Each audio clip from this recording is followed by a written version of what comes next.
So,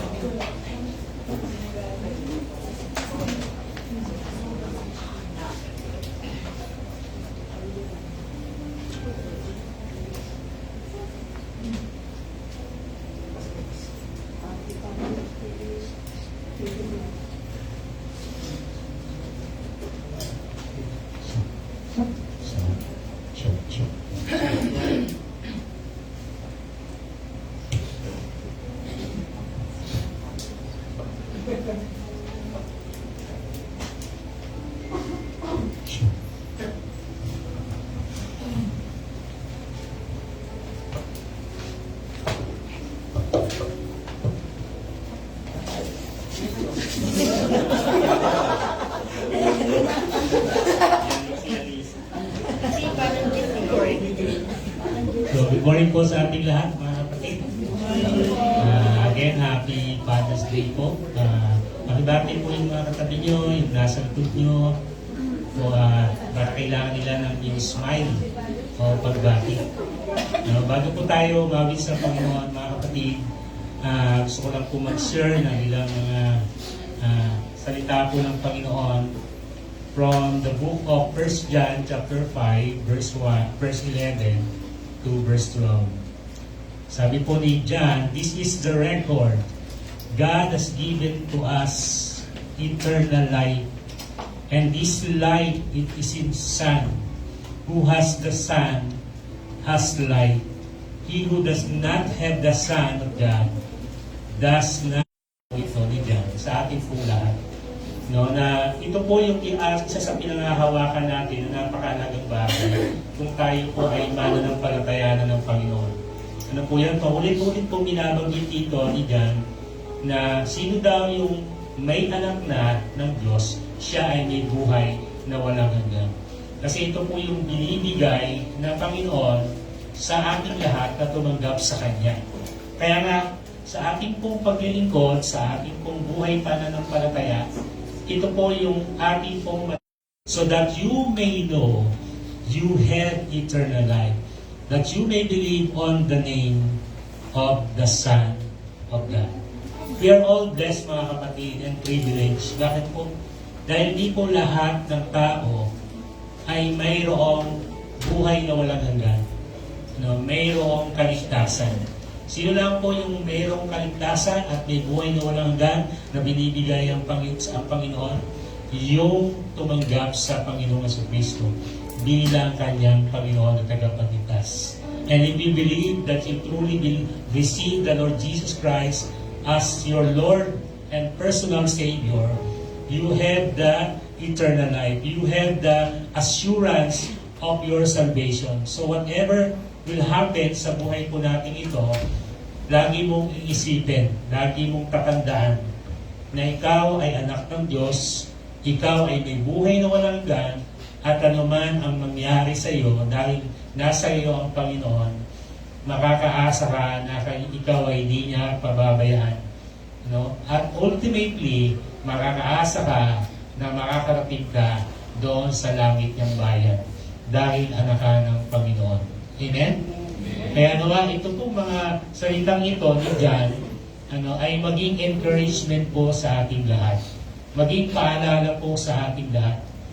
Dahil ang kaaway po, mga kapatid, ay talagang di po tayo titigila. Para tayo i-discourage, para tayo distract, para tayo destroy. Pero yun nga po kahit na ganoon ang patuloy na ginagawa, di Satanas, mga kapatid, isipin nyo na kayo ay anak ng Diyos. Amen? At kasama natin palagi ang Panginoon sa lahat ng panahon ng ating buhay. Kaya ito pong maikli natin exhortation, mga kapatid, ay magkaroon tayo ng encouragement, even enlightenment. Kasi baka ito ay discouraged ngayon, marami kang mga challenges sa buhay, marami kang mga pinagdaraanan. Kahit na itong lahat ng ito ay pinagdaraanan mo at di mo maiwasan, isa sa pinakamahalagang dapat mo tandaan, nasa sa iyo ang anak ng Diyos. Nasa iyong buhay. And you are secure sa buhay mo kapag ikaw ay nasa Panginoon. Amen? So tumayo po tayong lahat mga kapatid at tayo po ay manalangin bago po tayo magpuri sa Panginoon. Let us pray. Panginoon naming Diyos na makapangyarihan sa lahat, maraming pong salamat Lord sa napakagandang araw na ito. Sabi that you've given to us. Lord, sa lugar pong ito, ikaw lamang po ang nais po naming maranasan. Muli po ay hipuin mo po ang buhay at puso po namin lahat na sa pakikinig po namin ng mensahe ng iyong salita. Mensahe ng buhay, mensahe ng pag-asa, may mensahe ng kaliwanagan, mensahe ng pananampalataya. Ito po ay lalong magpalalim sa aming pagkakilala sa iyo at patuloy na paglilingkod sa iyo. Pangunahan mo po ang gawain po ito. Ikaw ang aming ultimate audience, Lord. At dawa kaming lahat ay maging katanggap-tanggap sa iyo.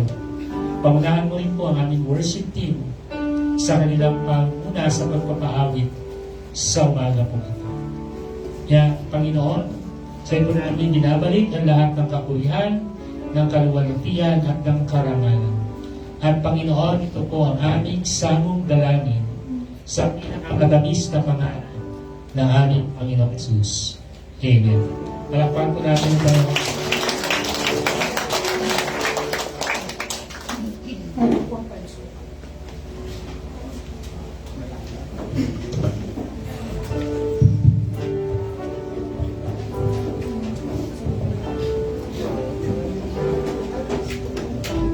Good morning po sa ating lahat. It is good to be in the house of the Lord. So, it is Father's Day po, Lord God.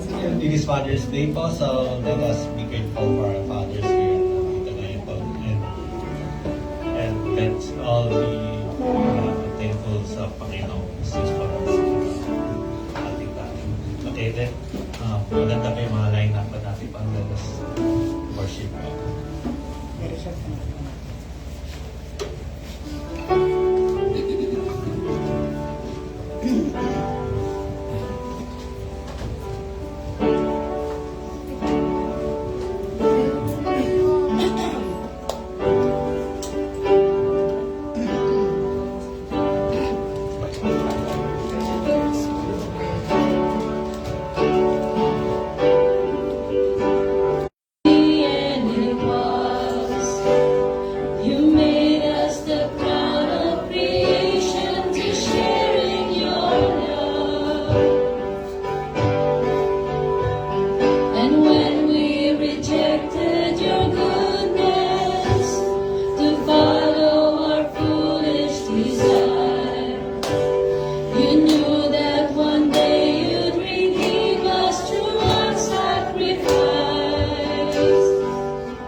lavish on us to call us your children, daughters and sons.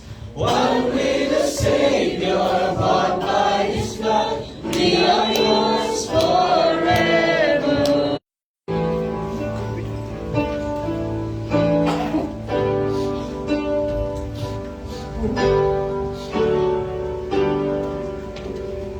When my heart was cold and lifeless, and I wandered in my blindness, you pursued me.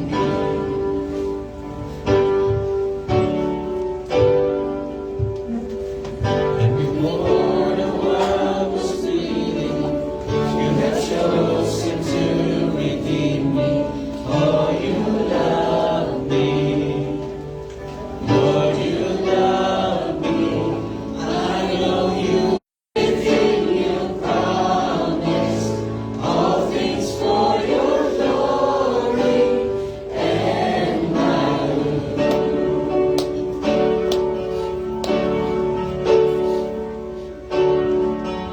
Though the enemy is mighty and 1,000 fall beside me, you defend me.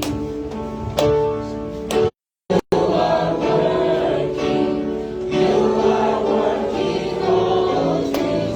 all things for your glory and my good.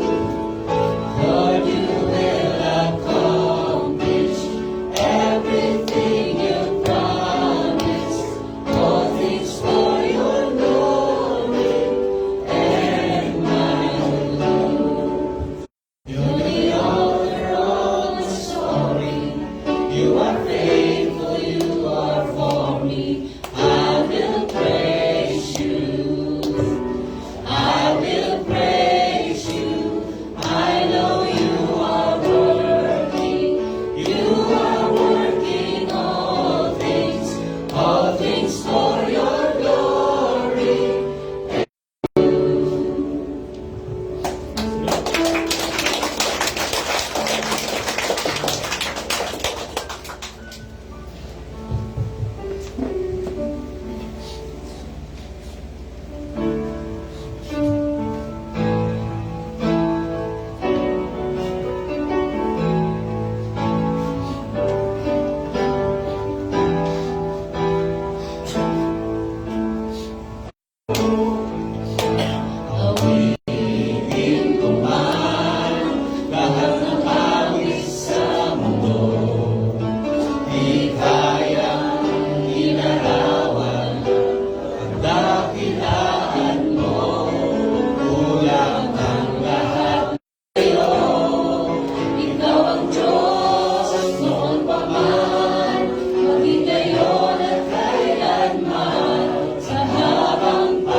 Praise the Lord.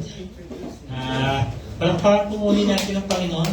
Dapat po ay masaya tayo pag praise po tayo, amen?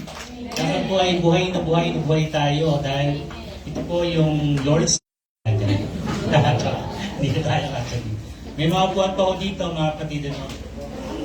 May alam ko may darating pa tayo, kaya paupuin po na kayo dito mga nasa likod para makasettle down po tayo. Ito, meron dito.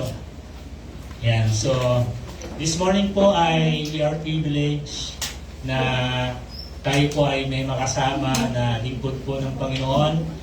Mahal po ng CCSGM po siya. Matagal na po namin siyang kakilala at kasama. At salamat at tayo po ay pinaunlakan niya para po magbisita dito po sa bago pong church natin sa Arus.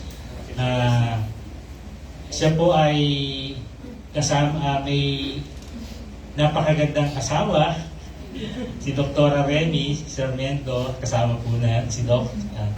At meron din po siyang dalawang pogi at magandang anak na parehas na rin po doktor, si Dr. Paulo.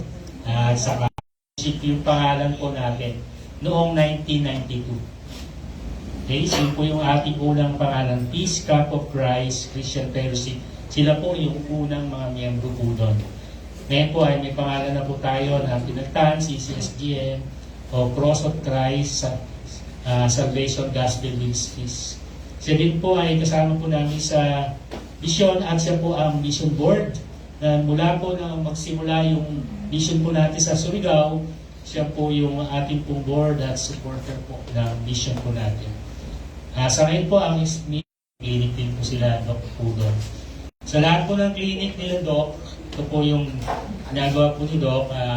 Nag-pray po, nag-andyan po lahat ng mga customer o kliyente.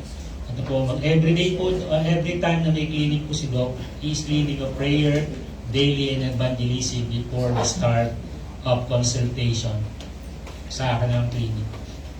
Okay, at pag first timer po kayo doon, hindi pa kayo mananampalataya, isa lang ang tatanong ni Doc sa inyo, may Bible ka na ba? Maraming salamat po, Sir Francis. At magandang umaga po sa kanilang lahat. Salamat po. Happy Father's Day sa lahat po ng amang nandito. At mamaya may blow out nyo yung inyong mga anak. Napakasarap pong karanasan na pagka Father's Day o Mother's Day o birthday o kung anumang mga okasyon, sama-sama. Sabi ko nga dun sa mga nagkaka-allergies dun sa mga pasyente po namin. Mainit po kasi sa bahay eh. O di, dalhin mo lang si SM, magkapong kayo doon. Dun sa kaingin, dun sa main. Pagkatapos ng service, nabiling baseball, yung mga pamilya. Nakakatuwang pangmasdan po yung mga ganong sitwasyon. Kung ano ang kaya mo muna. Panahon na magkakasama kaming ng tatay ko, nanay ko, mga kapatid ko. Yan, nung ako'y nag-asawa na, yung mga anak ko. Yan po yung mga naalala kong tunay. Lalong-lalo na, ngayon, napakadali na po ng pagkuhanan ng litrato. Pag minsan na wala kayong ginagawa, ay pwede nyo bukla-buklatin kung na-print nyo po ito sa album o i-review nyo lang sa inyong mga cellphone. Masarap pong maging ama, lalong-lalo na kung ang inyong mga anak ay nabusog sa pangaral at tumatalima sa mga pangaral. Ang ating pong titulo ngayon, ang ating mensahe ay Father at all times, Ama sa lahat ng pagkakataon, at Ama sa lahat ng panahon. Sa kasalukuyan po, medyo mahirap maging ama o maging ina sapagkat mahal po ang mga bilihin, tsaka marami ng masyadong mga gastusin. Kami nung minsan po, may mga nakakausap ako. Minsan may mga empleyado rin kami na bagamat mag-asawa, ayaw na nilang mag-anak. At pero ang nakakalungkot, yung iba gusto magkaroon lang ng partner of the same sex. Kapwa lalaki, kapwa babae. Talik sa kapwa lalaki, kapwa babae. Bagamat may kahirapan po ang buhay, masarap pa rin maging ama. Maski isa lang. Para naman, ito po kasi ay tinakda ng Diyos na magkaroon din tayo ng mga supling sa ating buhay. Tayo po'y manalangin muna. Parin kami sa aming mga sala. Gaya ng pagpapatawad po namin sa nagkakasala sa amin. Huwag niyo po kaming paintulot sa tukso. Yadyan niyo po kami sa lahat ng masama. Amen. Amang mahal, kayo po ang aming Diyos na dakila, Diyos na makapangyarihan, Diyos na makapaging, Diyos na mapagmahal. Bilang pinakamagandang kapitibayan, higit ng 2,000 taon na nakakaraan, sinugo niyo ang buktong niyong anak na si Kristo Jesus, nagdusa sa krus ng Kalbaryo para tubusin kami sa parusang nararapat po sa amin ng aming banal na Diyos. Sapagkat kami pong lahat ay may karumihan, kami pong lahat ay may kapintasan, kaming lahat ay makasalanan o aming banal na Diyos. O Lord, humingi po kami ng pagpalain niyo po ang lahat ng makikinig, ang inyo pong mensahe sa kanila, ang kanilang may baon sa kanilang pag-uwi. Hindi po ang aking mga kwento, hindi po ang aking mga opinion o Diyos, kundi ang inyo pong salita ang mabaon nila sa kanilang pag-uwi. O purihin ka, dakilain, sambahin o aming banal na Diyos. Sa tanging pangalan ng bugtong na. Amen. God bless everyone po. God bless everyone. So ang ating pong teksto ay mula sa Proverbs chapter 4 verse 1. Listen, my son, to a father's instruction. Pay attention and gain understanding. Digin din niyo, mga anak, ang turo ng inyong ama. Sa inyong unawa kung laging diringgin siya.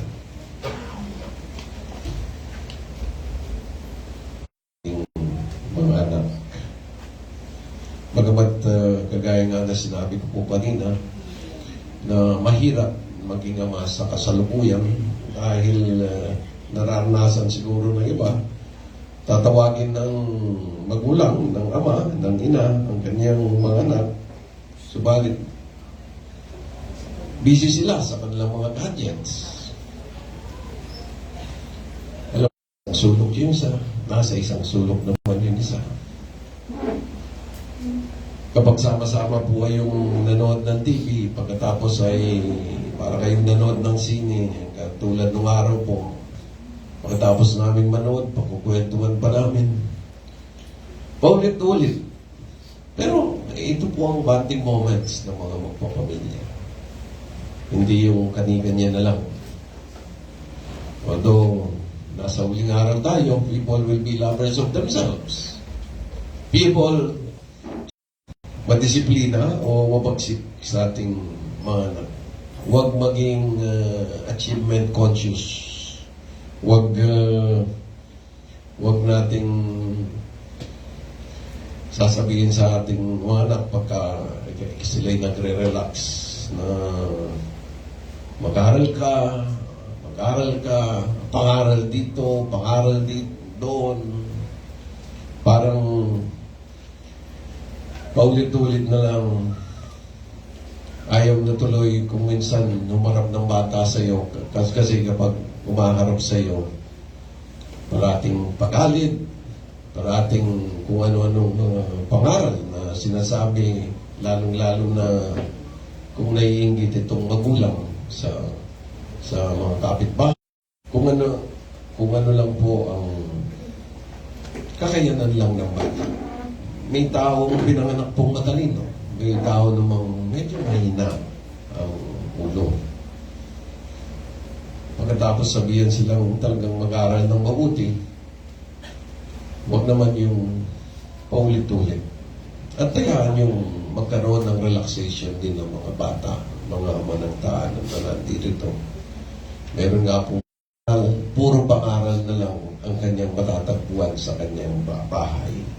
Subalit, mapalad po ang bata, lalaking masaya kung maunawain po yung kanyang mga magulang na yung kanilang kasiyahan ay kanilang concern.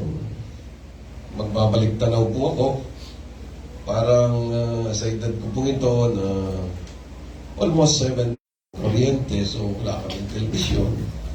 May transistor radio, yung mga pinapalitan ng baterya, may mga malaking baterya. Salamat po sa Diyos, ang aking pong mga magulang ay mababait at maunawain. Mga simple lamang. Bagamat nabibigyan ko po sila ng karangalan kapag graduation day,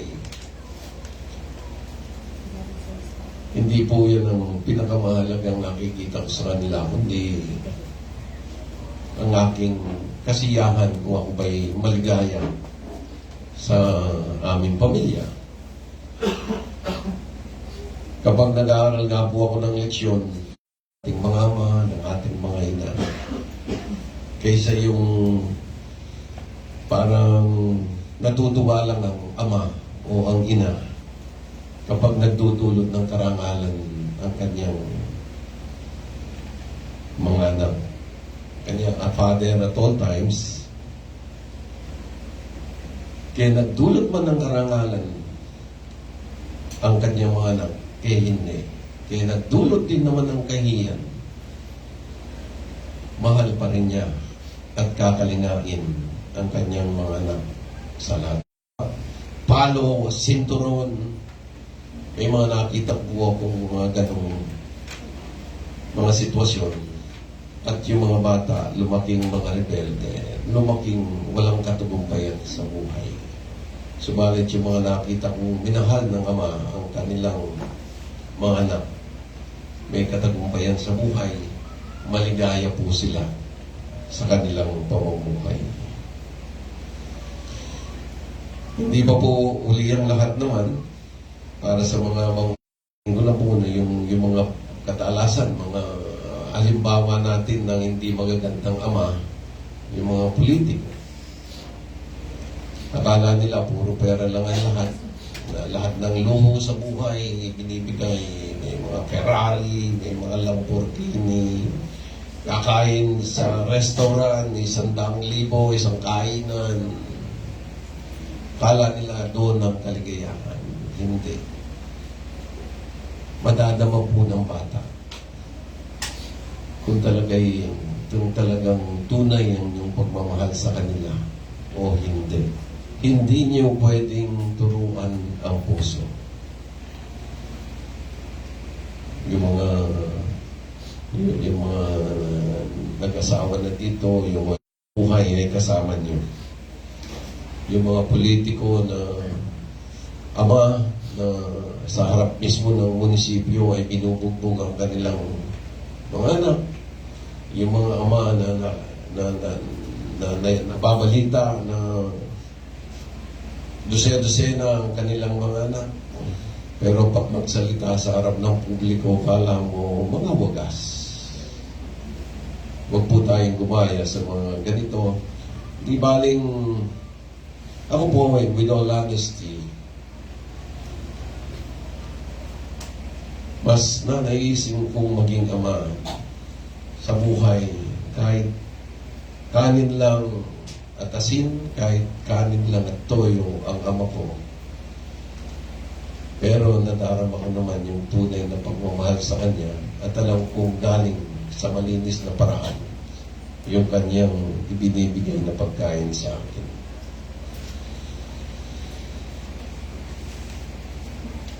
Sa Biblia naman po, may mga kung ano ba ang pipiliin mo, pagsilbihan mo ang mga Diyos-Diyosan, pagsilbihan mo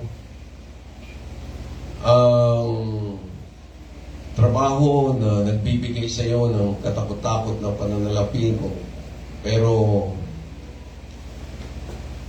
labag naman sa kautusan ng Diyos at labag sa batas. Maganda po yung salita ni Josue at pinili. Sa ganang akin, pagsisilbihan ko ang tunay na lahat. Sila ang halimbawa ng mabuting pamilya at si Noah naman ay halimbawa ng isang mabuting ama. Si Joseph, hindi po si Joseph the Dreamer, kundi si Joseph, the foster father of our Lord Jesus Christ. Hindi niya inalintana na siya ay mapapahiya ang kanyang mga anak.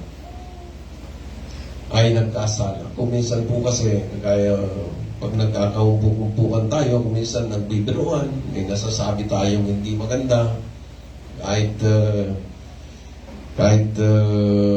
parang pabiro lamang, kung minsan yung mga sosyal, nabigla lang sila, sasabihin nila, Jesus Christ!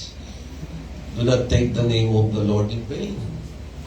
Isa po sa mga Ten Commandments, I think, yung una, have graven images. Ayun, number 3, thou shalt not take the name of the Lord thy God in vain. Sa ating biruan, at wag po tayong magpasosyal na meron pa po yung Jeez.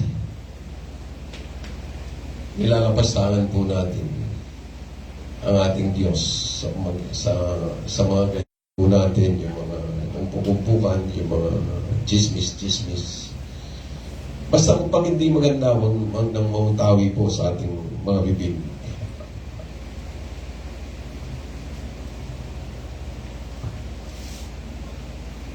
Ano po ang mga payo ng pagsimula ito sa ating mga magulang, lalong-lalo na sa ating ama? Ako po ay noong 1992 na pinanganak na po yung aking isang anak, ay nakakilala na po ako sa Diyos noon. Sinimulan ko na po ang aking anak magkaroon. Siguro in a few period of time, sa biyaya po ng Diyos, almost 50 verses na kanyang so sa mga nandito, sikapin natin na maturuan yung ating mga anak at magkaroon ng mga naisasangulong mga verses. Sa biyaya po ng Diyos, itong kanya tingnan nyo yung salita, gagawin mo at gagawin ng lahat para mabigyan siya ng kalwalatian. Sa mga ama pong nandito, kahit na sino po sa atin, simulan niyo pong magkaroon ng mga verses na niyo pong mag-memorize. O lalong-lalo na pagbata, pag mas matalas ang memorya ng bata. Ako nga po, minsan pumapal yan dahil na may isa ulo yung kanyang masalita. And hindi lang isa ulo, gawin.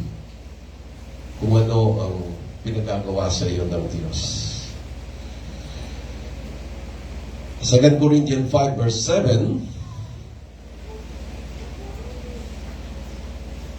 turuan sa kanyang pananalapi, minsan walang pagkain, minsan walang tuyong damit na may suot. Subalit pag nakita ng bata kung gaano kasaya ang ama't ina niya at ang kanyang kapamilya,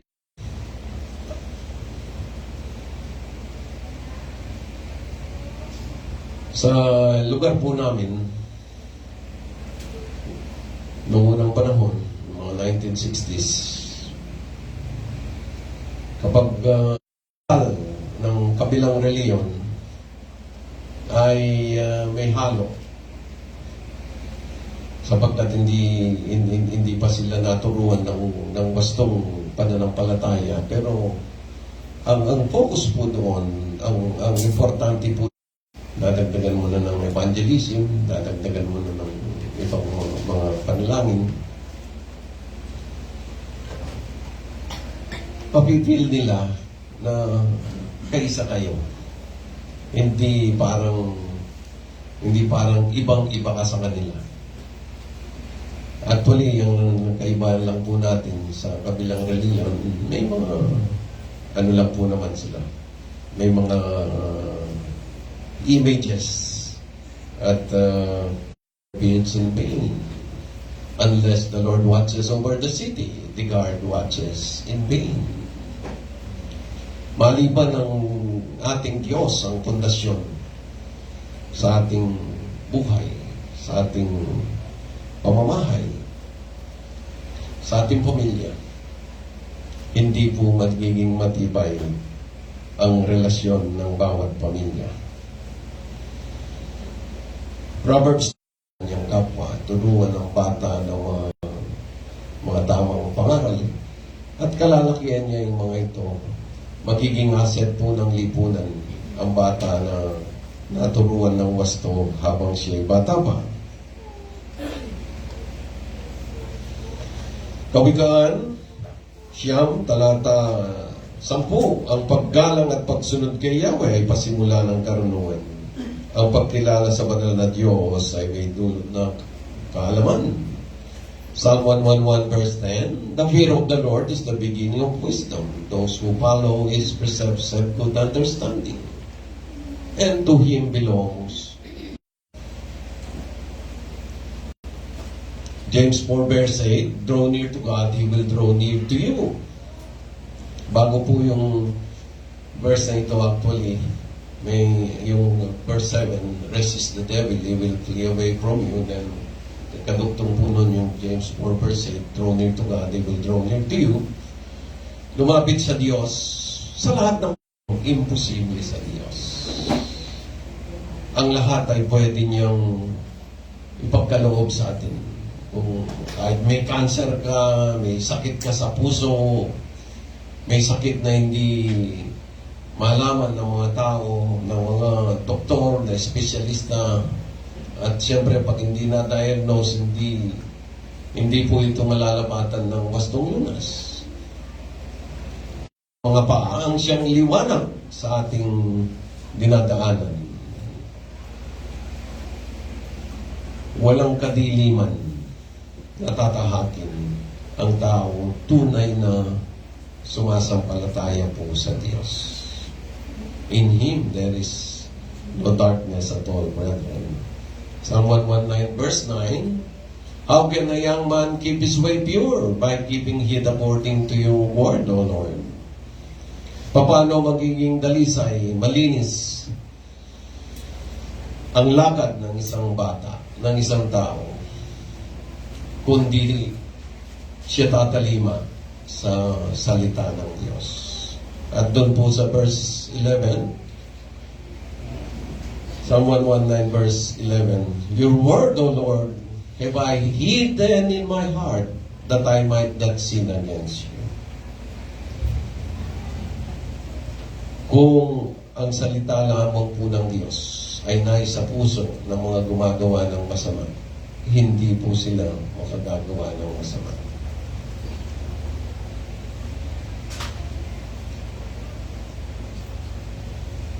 And dun sa Deuteronomy chapter 6, akin pong babasahin sa inyo.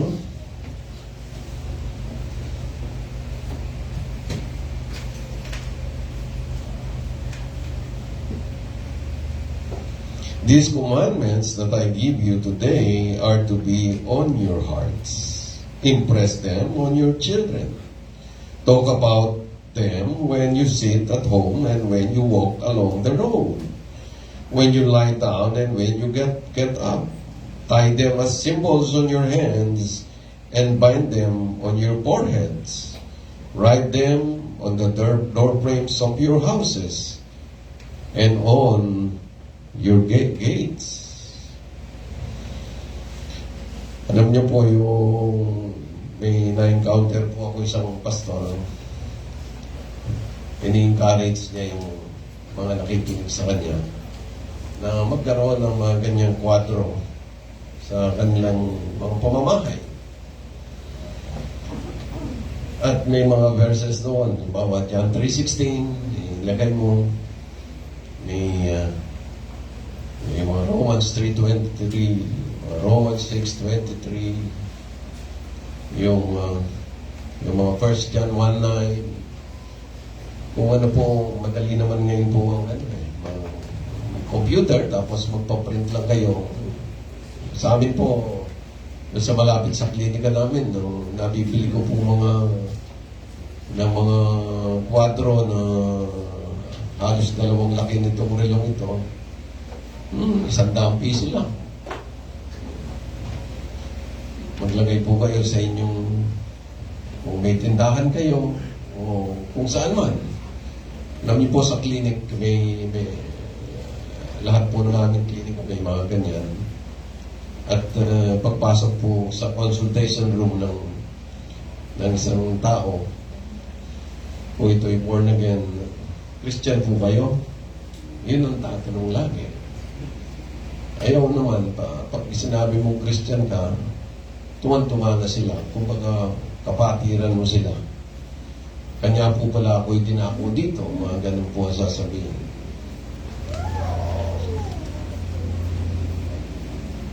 Maganda pong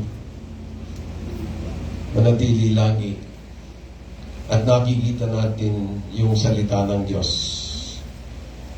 kahit saan man po tayo magpunta.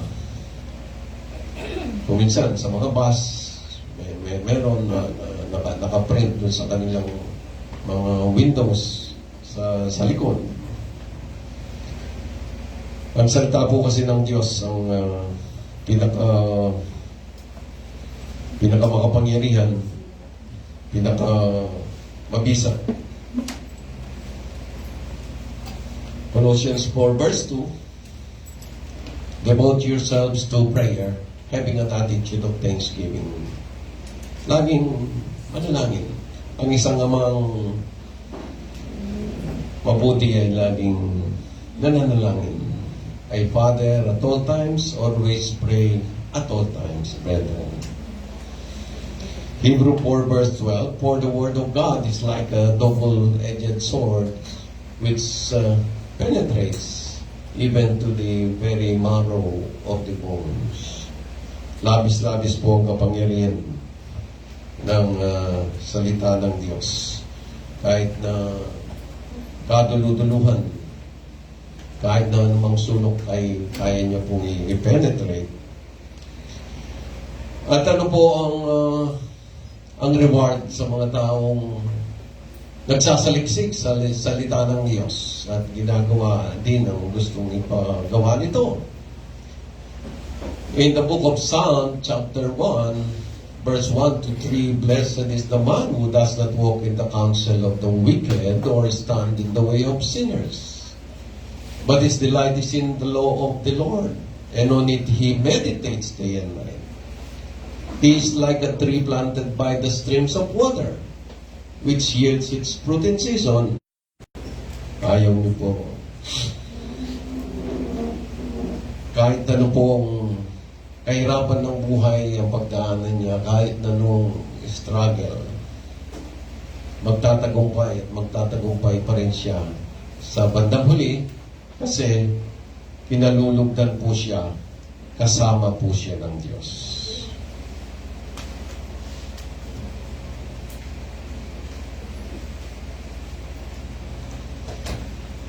At ano pa po ang payo ng isang ama sa kanyang anak na importante niyang matutunan at masunod? How to be a good fellow being. How to be a good citizen. Merong kanta po sa kabilang reliyon na yung walang sino man ang nabubuhay para sa sarili lamang.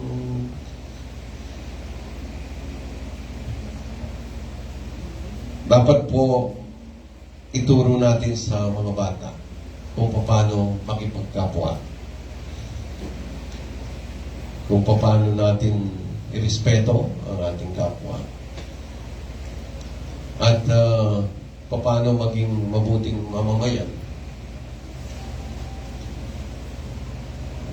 Yung mga simpleng halimbawa lang, kasama mo ang iyong anak, naglalakad kayo sa kalye, yung hindi ka lang dadaan sa hindi pedestrian lane, malaking bagay na.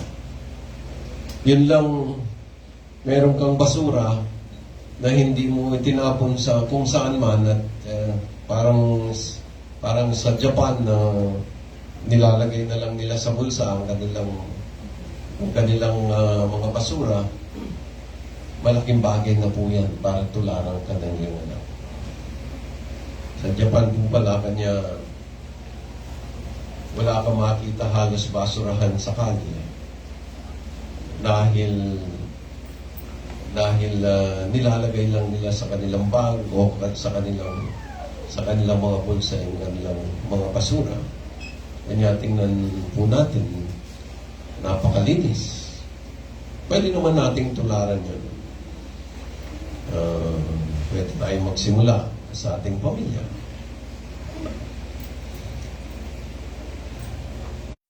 Ina, yung panganay.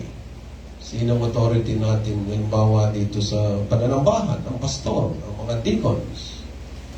Sino ang authority, halimbawa sa munisipyo, sa buong bansa ang ating presidente. You must not only be a hearer, but doer of the word. Gaya po ngayon, marami tayong mga pinag-uusapan. Huwag lamang pumasok dito, lumabas doon.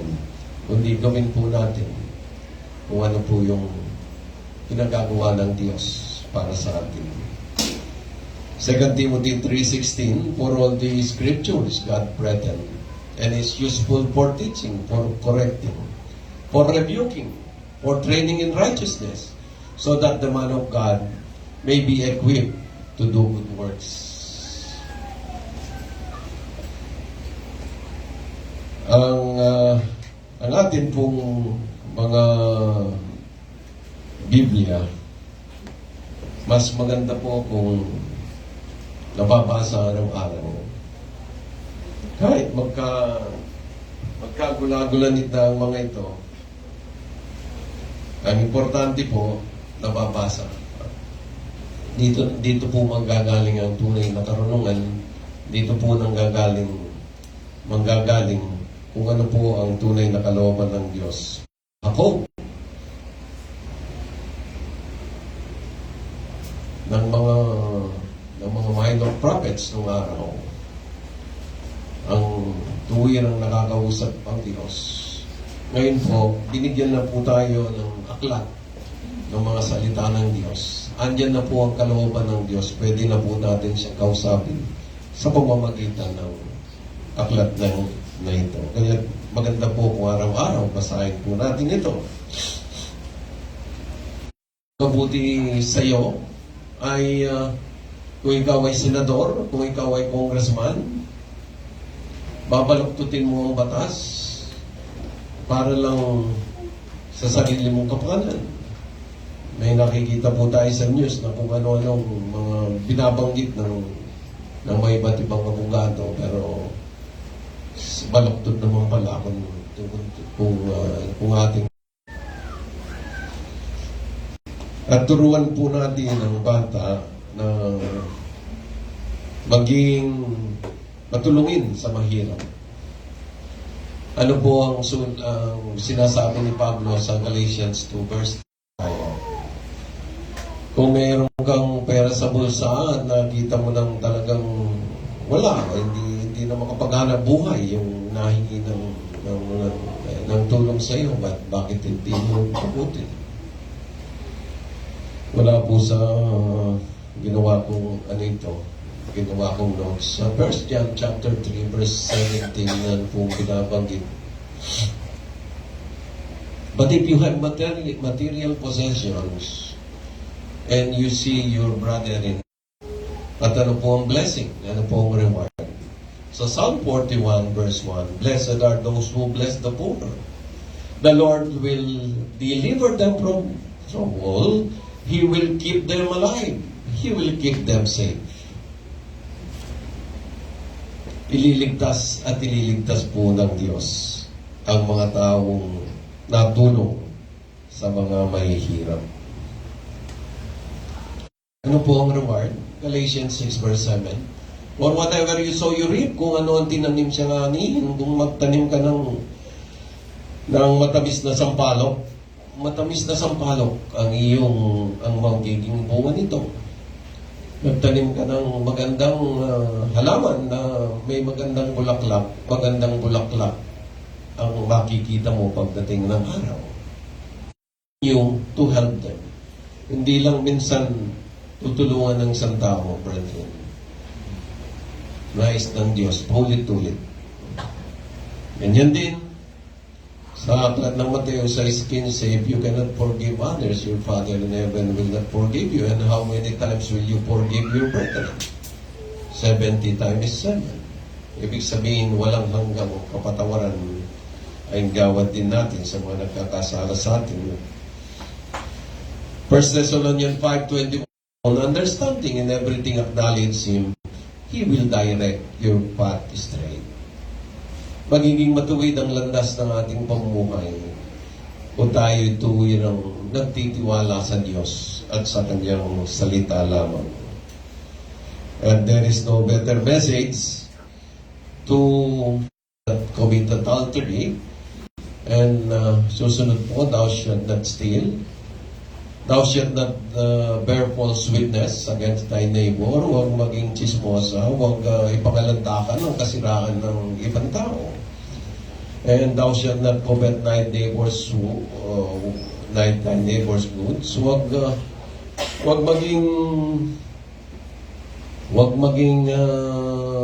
nating pag-interesan ang hindi atin.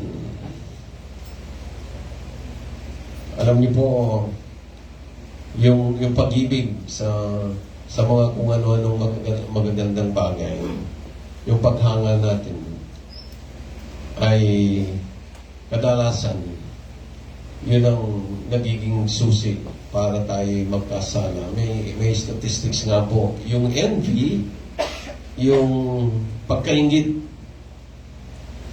yun ang pinakamalaking instrumento sa buhay para magkasala po ang tao. Iwasan po natin ang inggit sa buhay. At huwag gawin sa iba kung ayaw nating mangyari sa atin. Matthew 7 verse 12, do not do unto others what you don't want others to do unto you. Ecclesiastes 12:13. After hearing all of this, dapat maituro po natin sa bata kung paano ang pagmamahal ng Diyos at kung paano din tayo magmahal sa Diyos, na matatagpuan sa Luke 15:11-32. Akin pong babasahin sa Biblia.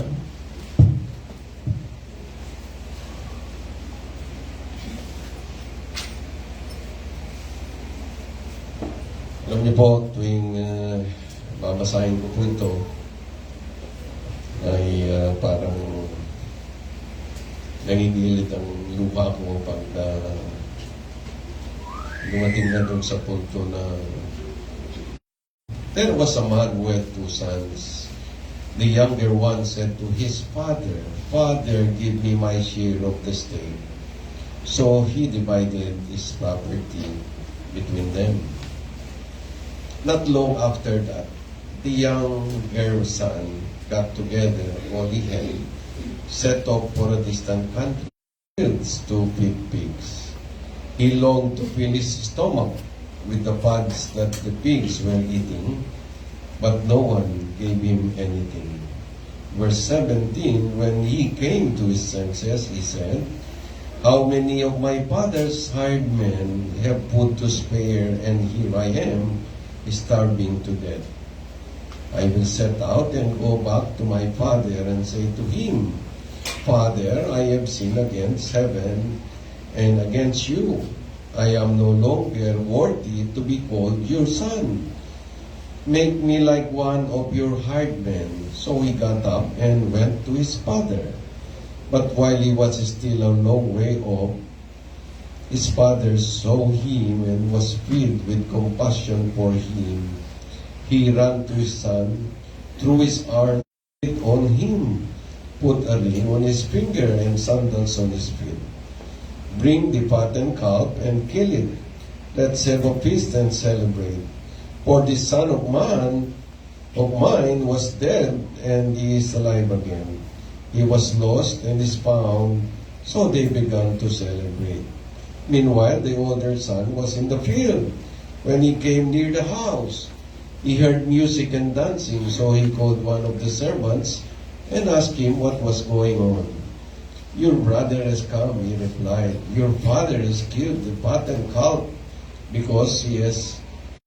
All these years I've been starving for you, slaving for you, and never disobeyed your orders. Yet you never gave me even a young goat, so I could celebrate with my friends.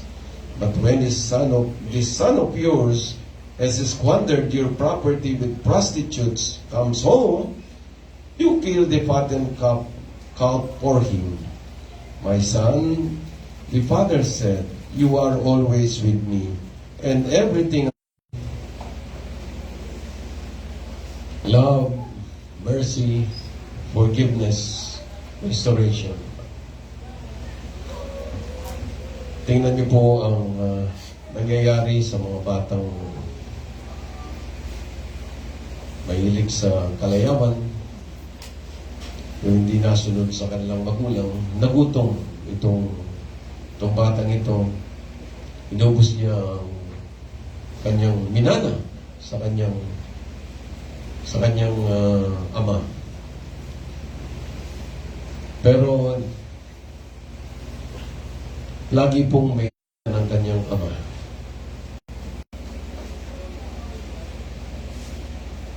Tingnan niyo po gaano pagmamahal ng ama sa kanyang anak.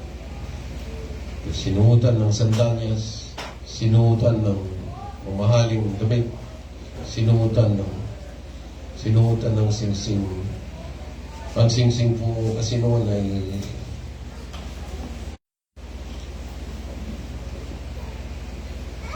at na-restore po yung kanyang pagiging anak, na-restore po yung kanyang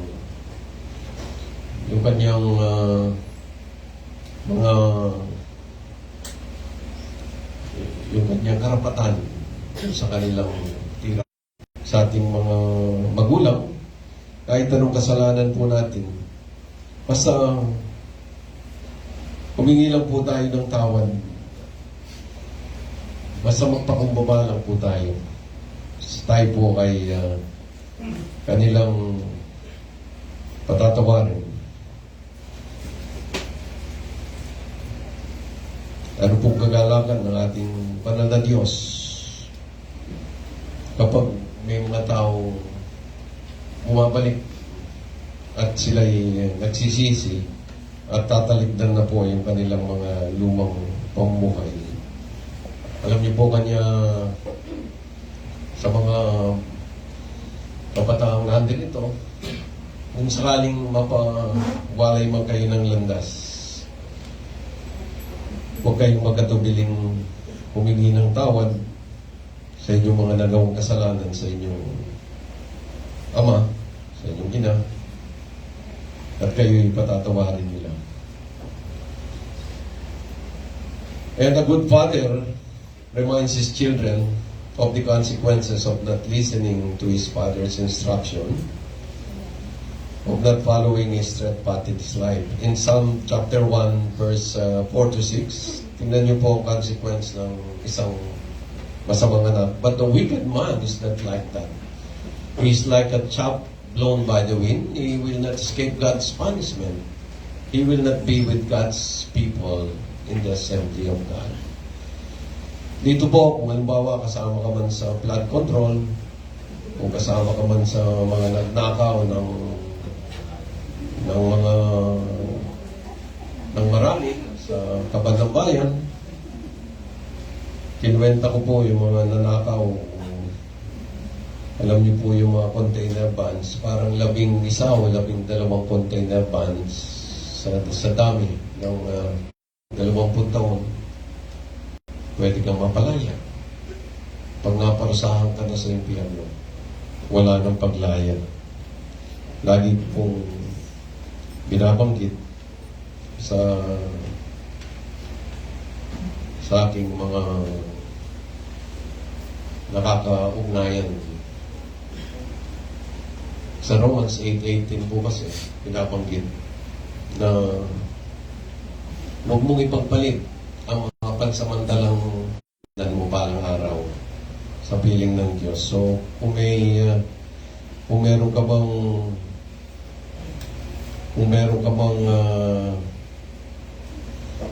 mga pangangailangan na hindi ma-meet sa buhay, meron ka bang mga after hearing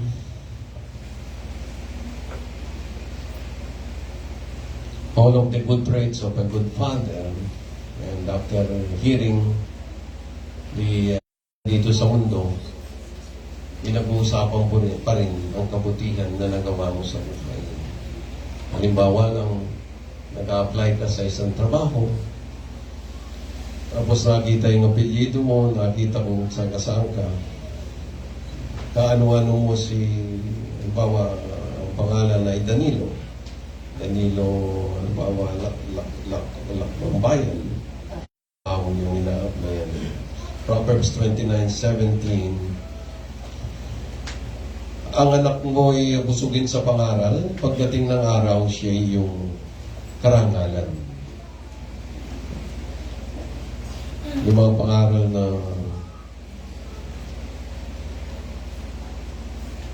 hindi pang sariling kapakanan, kundi pa ako kunin ng Diyos bago pumipikit ang aking mga mata.